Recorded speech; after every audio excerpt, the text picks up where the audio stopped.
candidates this week, and we are started here by Matt Lane. Mr. Lane, thank you so much for joining us. My pleasure to be here. Let's start here. What makes you qualified to be on the school board for Palm Beach County?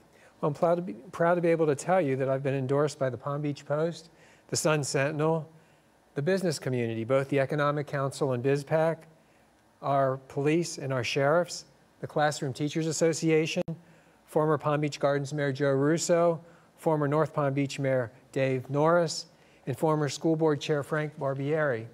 And this position is so important to me because I come from a family of teachers. My mother was a teacher, my grandmother was a teacher, her sister, my Aunt Elsie, was a teacher, my wife was a teacher, and when I was much younger, I taught English and math in the public school system to underprivileged children. So education is and has always been a core value for our family. Now, our school district has a budget of $4.9 billion. We have 170,000 students, 23,000 employees, and 182 schools, excluding the charters. And prior to being an attorney at my own law firm, I was vice president and general counsel to a financial corporation for over 15 years.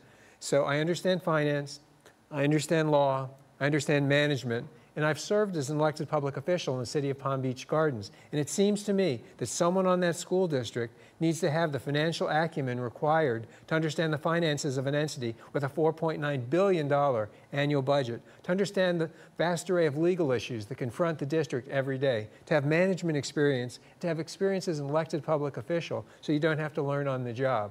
I can tell you, Matt, that the overall academic performance of the students in our district is not good. The district was just downgraded from an A to a B-rated district because only 54% of the students in grades 3 through 10 are performing at grade level in English.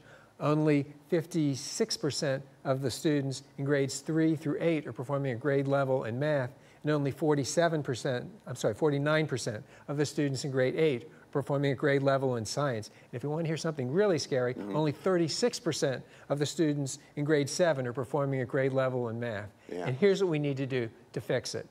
First and foremost, we need to focus on the fundamentals: reading, writing, math, science. And when students become older, studying the classical works of literature, history, philosophy, languages, and the fine arts, with an emphasis on cultural literacy, civic pride, civic literacy, and critical thinking skills. Second, we need to prioritize our spending so that we retain and recruit the best possible teachers.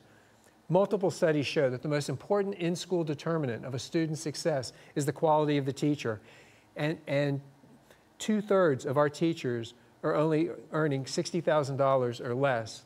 Third, you need to provide extensive opportunities for professional development so that our teachers receive the training that they want and need to educate our children. So the first 3 planks of my platform are: number 1, we need to focus the curriculum; number 2, we need to prioritize our spending so we retain and recruit the best possible teachers; and number 3, we need to provide them with the training that they want and need in order to better educate our children. Number 4, for those students who aren't going to college, we need to have excellent career and technical education programming so that when they graduate, we've met our obligation to provide them with the skills that they need to obtain high-paying jobs. Number 5, we need to have, I'm almost done. Okay. Number 5, we need to have safe and secure schools. We need to protect our students and our children from external threats and give our principals and teachers the ability and the authority to protect themselves from internal threats. And I'm proud to be able to say that our local police and sheriffs have endorsed me as the person that they trust to protect their own children.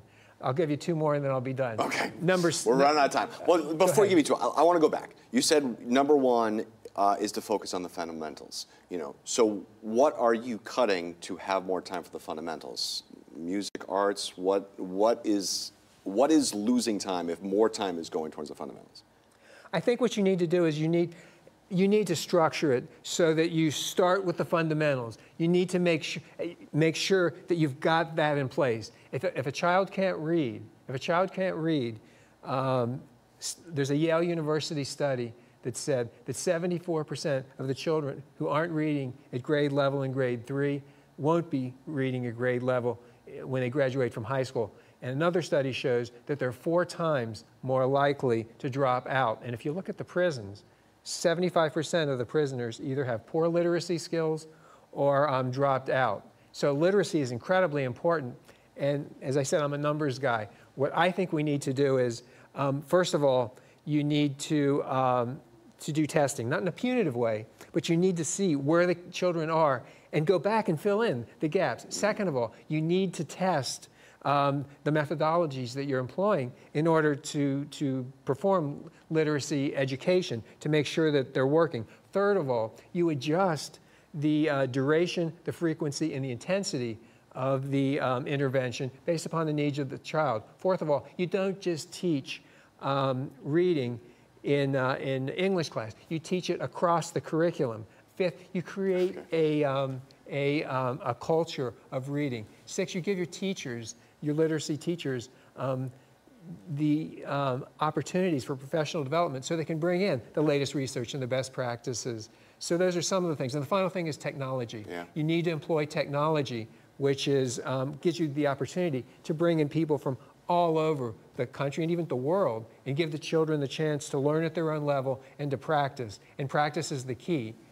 All right, Matt Lane, he is up for a District 1 school board in Palm Beach County. You vote next month, and we'll have our next candidate tomorrow here on Education on the Ballot. We'll be right back.